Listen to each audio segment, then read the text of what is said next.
Okay, hello everyone. I am back with Jana Schubert, who I first spoke to almost 3 years ago now, back in 2015. And Jana, thank you so much for meeting with me again. You were actually my first ever video interview, so it's exciting to come back to you and see how far we've both Yeah. come. But perhaps you can start by reminding us about your original career transition from the corporate world. Yeah. So I had sort of after my degree in marketing and advertising, I'd chosen a career in finance. And that was a big swing to a different direction for me at the time, but it just sounded really appealing and contained a lot of what I wanted. But it turned Mm-hmm. out pretty fast that I wasn't really going to enjoy being an accountant as much as I thought I would. And so I really, from about 18 months into that role, I started pondering, what else I would do if not that. And even though I was part of a nice corporate environment, a global network, a very renowned company, etc., it just wasn't really ticking my boxes, just sitting behind a screen and Excel spreadsheet and accounting software all day. And so I started asking myself a lot of questions then, and eventually turned towards a coach and had them help me figure out what I could do apart from that because I wasn't so clear at the time. And it really led me down the whole rabbit hole of personal development and positive psychology. And I ended up retraining as a coach and setting up my own business. And this is for, at the time, it was mostly focused on career change coaching Mm-hmm. because that's what I knew a lot about. And it just evolved over the time into a slightly different field. But basically, I think when we spoke, it was much about the sort of the fears and the transitionary experience of moving into running your own business and the ideas and ideals one has. And I guess now I'm in year 8 of running my own company, Mm-hmm. so I'm a lot more relaxed and seasoned and doing my work and doing it well, but also just knowing, the ups and downs that can come with a sort of a non-salary job, and sort of leading my business across the world in different time zones with very different clients, with varying fee structures and programs that I offer, and just having gotten to know myself a lot better. Um, and I guess when we spoke, it was just after a conference that I hosted and created for European people in sort of in the context of personal development. And we did one in 2014 and one in 2015. And I guess at the time when we spoke, I'm not sure, but it wasn't clear yet whether it could continue or not. But in the end, the sad statistics were that it was a loss-making Mm-hmm. conference. So I'd already invested 2 years of my personal funds into it, and I figured if I did it another year, then I would basically run myself into bankruptcy and insolvency, and that wasn't going to be very helpful or serving for anyone. So I had to decide with a heavy heart to not continue that. And in some ways, it also was helpful to, and kind of just agreed with the rest of my lifestyle, which was that I didn't want to be in Berlin all the time. Mm-hmm. But, I was living nomadically for the last almost 4 years. And so it just made my life a bit easier to not have localized obligations in Germany. But yeah, so I think my focus has always been coaching. So even if that came out in the form of the Alive conference or not, that is the one thing that I keep coming back to, even when I feel a little bit uncertain for a while. And I've Mm-hmm. sort of been involved in different corporate projects, everything and anything from working with CEOs in a setting of a big global insurance company, to doing team workshops, to doing paid speaking engagements, to coaching people in a call center, managers in a Mm-hmm. call center, and teach them more skills with a big company, telecoms company in the UK. But really, what I love the most and what I keep coming back to is one-on-one work with my clients. And over the years, I think I just made a lot of refinement to my process, the qualifying of potential prospects and clients, making sure that they're a great fit for what I would like, and enhancing my work with them, and really offering little things and being more in depth, because I tend to work with clients now for often as little as a year and then for several years ongoing. And I just really enjoy that sort of more long-term process. So I'm not somebody who wants to write the next ebook and the next e-course and whatever. I'm a master coach, and I'm best at doing deep work with one person. And I enjoy that the most too. So I just continue to focus on that. And, as I was building out my skills and over the years, certainly I don't think I could have done this in my second year of business, say. I also could increase my rates and be more creative with that. And that in turn allows me to do other beautiful things like sending people surprises and gifts and supporting them in other ways. And recently in January, I held a sort of a VIP cocktail evening for all of my clients, who are all male. So it was very fun to bring them together, for them to share their own journeys with each other and see that there are other men in their age group that are struggling with similar things. That was really, really fun. And it was the best money I ever spent on my clients. Like, it was just such a lavish evening, and it's really beautiful setting, and they're absolutely excited and loved it. So it just allowed me to do a little bit more of that. So I don't know. I guess, I've learned different things over the years. I also worked alongside my own clients and doing a live. I had 55 clients from the Tony Robbins organization at one point. I remember you saying that you had to cut that down a little bit because it was too much with everything. Yeah, exactly. It was just so intense, and it felt like I was coaching 12 hours a day and then doing the next 6 hours of live work for a year. So I learned a lot by being stretched that way and learning about my capacity. But it also taught me that the way I thrive and I do my best work is not with 55 clients, but with 10 or 15, So I just restructured my life to fit that and left the organization in 2015 in the summer. And so we've had lots of fun meeting different people during our travels in the last years. And now we've just recently started to build a home base here in Seattle. So it's a transitionary period, but for my business, it's meant nothing but goodness and really just feeling more grounded. And this year actually is a year for me, professionally speaking, where I'm reinvesting. Apart from, I've had lots of coaches over the years to keep growing, but I'm reinvesting in more structured training, which I'm really, really excited about. And I can finally do being here because the training's in San Francisco. So, just always growing and learning from mistakes and learning from, I have a generally very positive outlook, but there are definitely times when doing business was hard, and not because necessarily of what was happening on the outside, but more sort of the losing of the faith inside. Not ever that it wasn't the right thing, but just how to do it. And I think that's an experience a lot of people have, how to market yourself, how to get the clients, how to, make something work with the client, or what kind of fees to pitch them. There's a lot of how-to questions. And really, I don't think there's any set answer for anyone. And we can all just listen in and sort of sit with what feels right for us. But that's interesting what you said there, that you're no longer, at least now, you're not questioning if it's the right thing, right? It's more a question of how. I never did.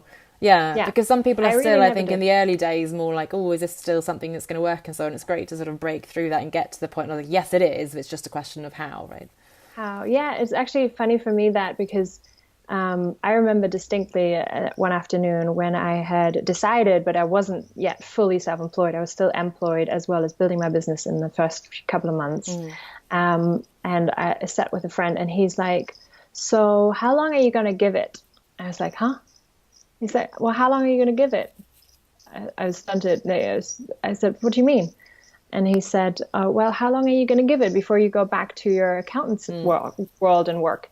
And I was like, no, that thought had literally never even occurred to me. And I know this is what I want to do.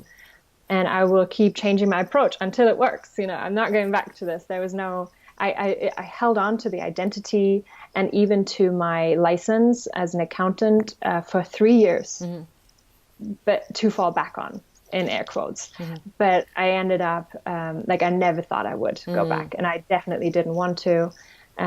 So I had faith that this is the thing that I want to do. But by now, almost a decade in, it feels more like I know I'm going to absolutely stay in this field, but I'm excited about how it may sort of evolve for me throughout the years. So now I'm coming more into elements of like I do think I want to continue with one-on-one work, but maybe there can be other elements of psychotherapy or the other elements of hypnotherapy, or, you know, my training that I'm choosing for this year, and more neurolinguistic programming type stuffs, or just how I evolve and how the offering for my clients evolves so I can help them faster is in part what I want to do. But not even just faster, it's just it's almost like I want to be, you know, honing my craft. You know, I'm very intentional about becoming you know, even more masterful at what I do. And so I just feel like it's always fun to grow and evolve in that. And that is something I'm very excited about. But I never really questioned that this was the thing that I wanted to do. Once I had it, once I found it, there was no doubt. Yeah. But, you know, in year 1 and 2, it wasn't even about that I, you know, was insecure or uncertain about doing coaching for my profession or not. It was more that I just couldn't. I guess I had tried many different ways of creating clients and becoming more settled in myself. And it took a lot of resilience and sometimes just blind faith to keep going, you know. But once I'd figured that part out in the way of, I didn't do anything. In fact, I stopped doing a lot of things. I stopped doing the blog. I stopped having an email list and stuff like that, which I'm kind of thinking about bringing back now. So I didn't do any marketing per se, and still the clients kept coming. So I was like, oh, this is curious. You know, I don't have to do what everyone else is doing. I can just do what feels authentic to me. Yeah. And it worked. And my business has been ever growing, and in fact I just had the best year ever. I made 137% more than the year before, ever before. Great, congratulations. So, you know, thanks. So it just goes to show that the more I land with myself and the more aligned I become with what feels right to me, the more successful I become. So it's been fun. Yeah, that's so powerful. But that's amazing. But it's so reassuring, I guess, on a few different levels. One, I think, is that people tend to think, and certainly I did the same, you think that you've landed on that thing. This is it. This is going to be it. And that's going to be it forever. But as you say, you continue to hone your craft. You had to courageously actually say no to some things along the way. You shift, you learn about yourself. You work out, actually, this is too much, too many clients. Or do you know what, I missed the one-on-one coaching. And as you say, you're in it for the long haul. This is it now. You're definitely not now going back to accounting. So it's all about that longer journey. So I think that's great for people, I guess, from a mindset perspective, to go into it knowing that, you know what, right now, this is what it looks like, but it can and will evolve. It will evolve. And that's part of the process. 100%. Yeah. And that's part of the beauty of it too. You know, that keeps me engaged and interesting. Like right now, I'm really interested about all sorts of technical developments in neuroscience, and sort of even like the VR, AR space. You know, my partner and I, my fiance and I, are constantly talking about how that could be useful in my world at some point. Oh, amazing. You know, having in-person sessions in VR. So I think that's what makes it really fun and exciting. But I definitely think it's important that we continue to grow in that skill, because I see a lot of people who may have a training weekend as a coach, consider themselves a coach, and then kind of stop there. And because you see, the trouble is that we are always working in isolation, so we don't ever get anybody to say, actually, this is where you had a blind spot, or you could have done this, or you missed an opportunity there, or, you know. So I'm engaged in professional development and training frequently to sort of not be on my own with my own development. Yeah. So I created my own curriculum, if you will. And I love that. And I think that's part of what makes it so exciting, isn't it? And to take control of your own development. And I think, as you said, it's partly the coaching, it's the actual craft itself, but also marketing, sales and so on. It's constantly changing. And I love what you said about being authentic to yourself too, because people always feel like they have to do Facebook Live, YouTube, podcasting, write a book, oh my goodness, all these things, email lists and so on. And it's more about finding what works for you and what feels good to you as well. I guess, what are the new challenges, if any, that you've come across now that you're 8 years into it? You know, is there anything new that's cropped up, like a different level of difficulty or question that you're asking yourself? Yeah, that's a good question. Let me think. In some ways, well, currently, I'll start with what my current challenge is. So for this year, so I guess in part it was prompted by just the simple fact that my audience had changed so significantly in the last 3 years. My website's 3 years old, And I'm going to be changing my last name later this year because I'm going to get married. Congratulations. And very exciting. Thank you. And so I really wanted to focus on redoing my website and rebranding. And this just throughout this year, there's no time pressure really, but it really puts a lot of things to question for me about how I want to be seen, how I need to speak to my audience so that they are feeling spoken to. And they are, like I said, it's changed to being exclusively men in their 40s. And so there's a specific visual aspect that I think will speak to them more than my, slightly peachy, quite literally website right now.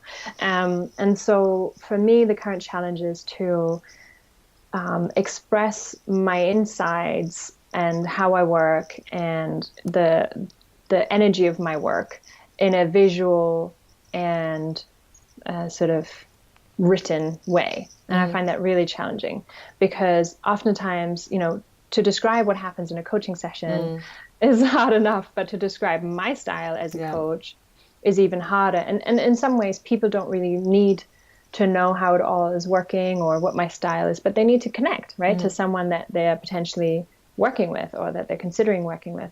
So I started collecting some transformation stories of past clients on video and also some live coaching calls I did with people to distribute.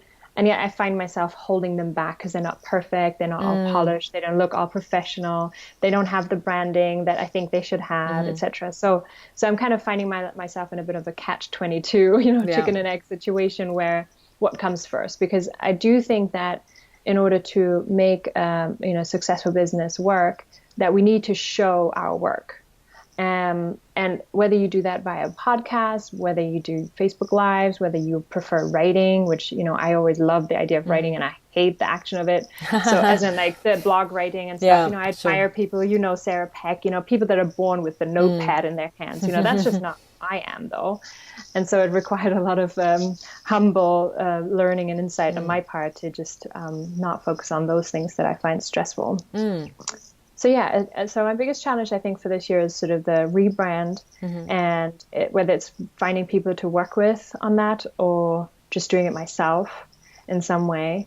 But just describing who I am when people work with me, that's quite difficult. Yeah, absolutely. And out of curiosity, you mentioned there, your male targeting now. Did that come about organically? Was that sort of a conscious strategic decision? No, it really was just, it kind of just happened by itself in some ways. But how did that happen? I think I just, over the past 2 years, I just started to pay attention to which calls and which clients I felt really energized by and which ones felt like a drag and what the difference was. And it wasn't about the women. I loved the women that I've worked with in the past. So it wasn't about gender per se, but it just ended up that, the women kind of finished their contracts and, didn't end up renewing for various reasons. And last summer, I just happened to take in 4 new male clients. So then it was like all my client base was male with similar situations, as if, the universe was just kind of confirming that this is what I'm really great at. And it tends to be men who sort of have the success and have a good family life. They've sorted out their finances in life. They're in a good spot. And yet they come to like a crossroads of sorts of their own, description, where they're seeking fulfillment and purpose. And they reorientate themselves because they've lost the drive at work, or they want to do something different, but they don't know what, etc. So it's really focused on fulfillment psychology and teaching and coaching them around what it means for them to be fulfilled with meaningful work and life. And it tends to be often about their business or their work situations, the executives, or money, which is very closely related to that. And then third is relationship. So I just focused with them on those topics, and it just kept bringing back positive feedback. So then I stopped at some point last year, and I was like, "Wow, this is really curious." I have all these guy clients, and I love them dearly, like from my heart. I will send them bottles of wine when they've got a success to celebrate. I send them Christmas presents. And just did this cocktail thing, and I really care for every one of them a lot. And it just I was just like, this is the best clients that I've ever had. So I'm just keeping on asking for more of that. Oh, that's great. And again, quite sort of a reassuring story in terms of coaches are always told that they need to find that niche and they need to double down on their ideal client persona and all these things. So it's great to hear that that can kind of happen through the practice of coaching and then seeing who you attract, who you enjoy working with and so on. Yeah. And I think in part is honestly about where my focus has been in the last decade. You know, from what I've studied, I've learned a lot about relationship and a lot about the sort of the masculine and feminine polarity that is part of life, you know, in all areas of life, not just intimately. And it's something that I love to share with people. So it really kind of found me by way of doing my own deeper work.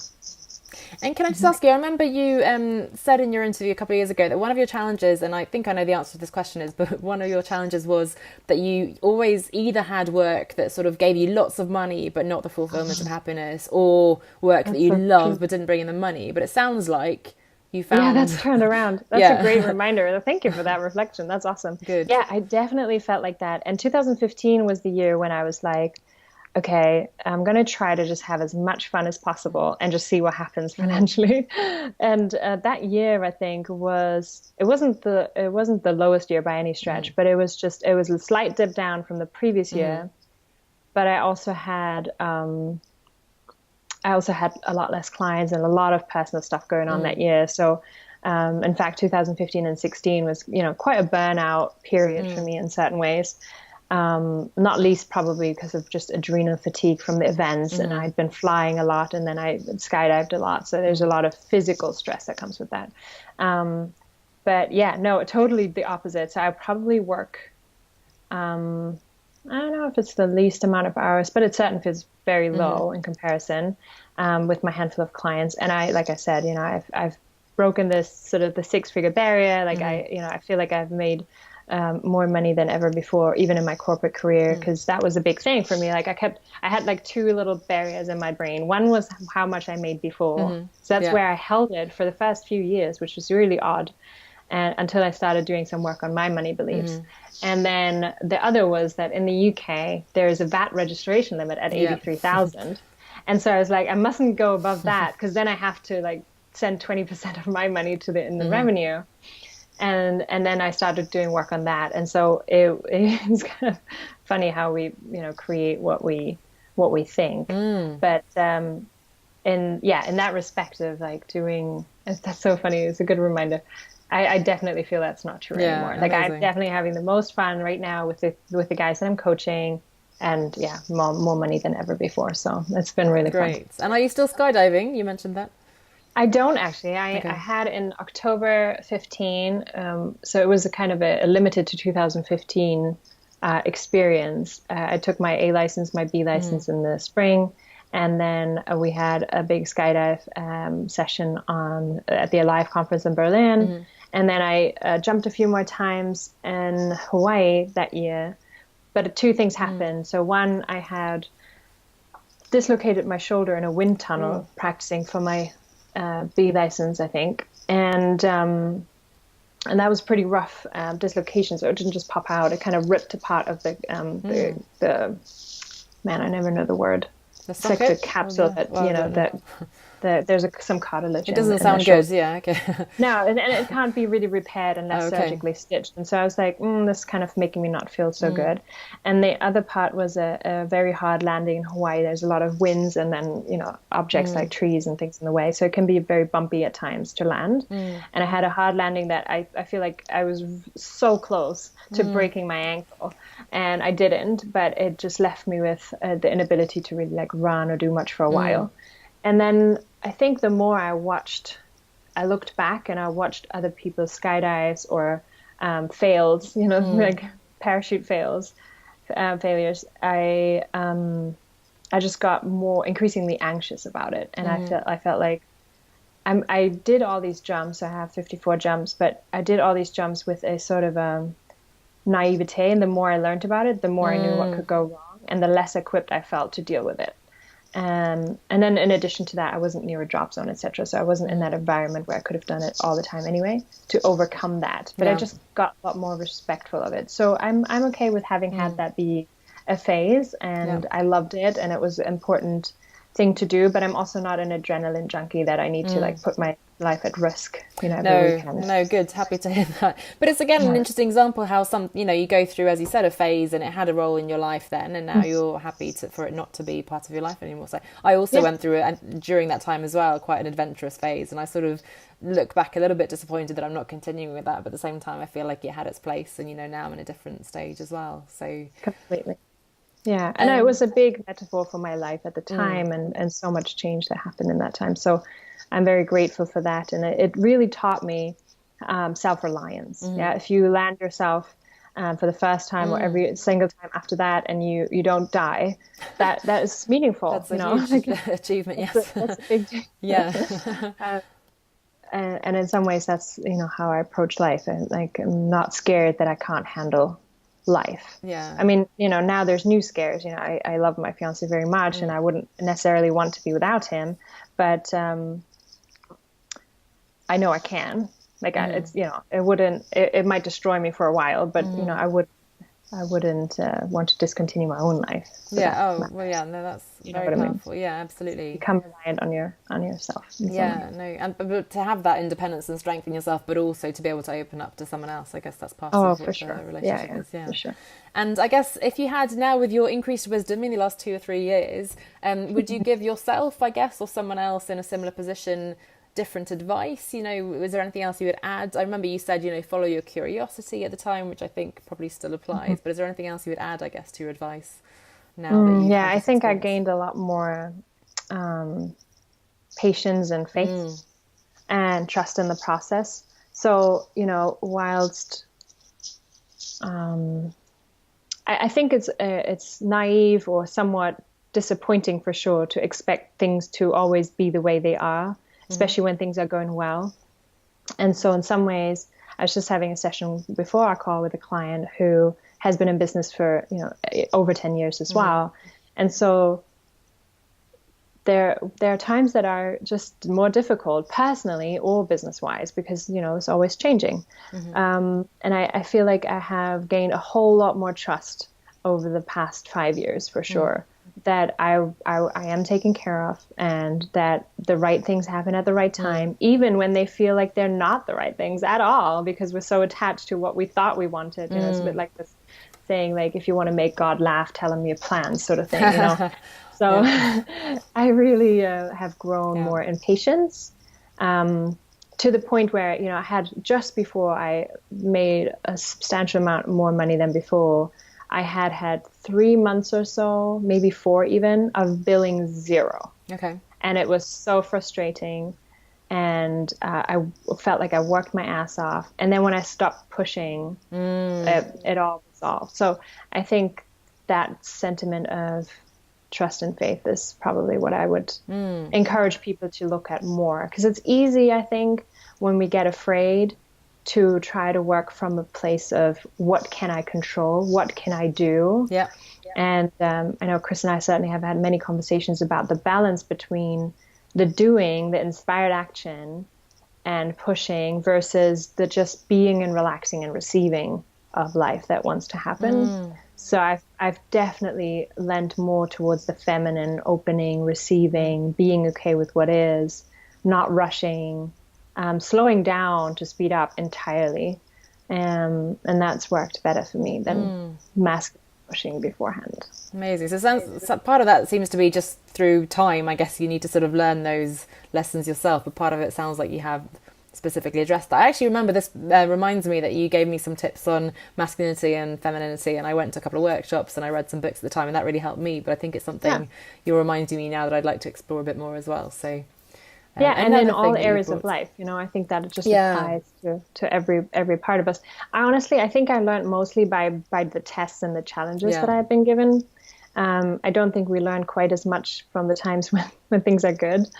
But no. Someone said that to me the other day. Yeah, when have you ever had something amazing and then gone, oh, I've learned so much from this experience? So it's true that I guess bringing that curiosity and learning to, and just being in it for the long haul, and knowing that you're going to shift, pivot, learn, move on, and having that faith. Well, thank you so much for your time again, Jana. It's lovely to hear how this has all come together for you. It'll be exciting to follow, to see what new evolutions come, and to see your new website later in the year as well. I know. Wish me luck for that. Absolutely. And have a lovely wedding as well. Look forward to seeing the beautiful photos. Thank you. Thank you very much.